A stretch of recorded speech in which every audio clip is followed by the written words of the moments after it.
Trump says that a Medicare for all single-payer program, quote, can't be afforded, end of quote. Needless to say, he is dead wrong again. Let me quote to you something that our illustrious president told a Washington newspaper, The Hill, just the other day. And this is what he said. He said, quote, like, if you take insurance, they, i.e. Democrats, want single payer, which can't be afforded, and we want really great health care where people get a great price. You know, really great stuff where people get a great price. Let's take a minute to talk about the, quote, really great stuff that Trump wants to see. First, he and the Republican leadership voted to end the Affordable Care Act and throw over 30 million Americans off of the health care that they have. Second, Trump's budget last year, if implemented, would have cut Medicaid by $1 trillion and Medicare by $500 billion over a 10-year period. Man, that is really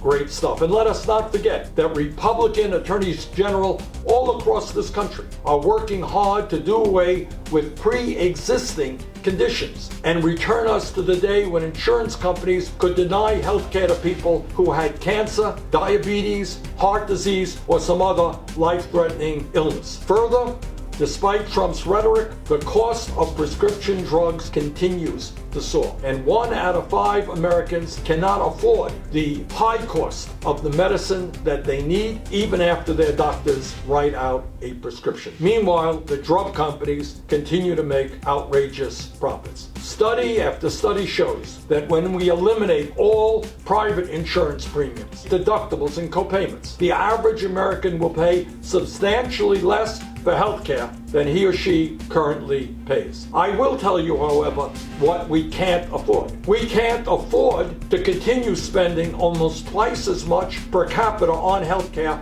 as any other country on earth. We can't afford to have a family of 4 spend $28,000 a year for health insurance. We can't afford to have 30 million Americans having no health insurance, and even more be underinsured with high deductibles and high copayments. We can't afford to have millions of Americans get sicker than they should because they can't afford to go to the doctor when they should. And maybe most importantly, in our great country, we cannot afford to continue being the only major country on earth not to guarantee health care to all people as a right, not a privilege.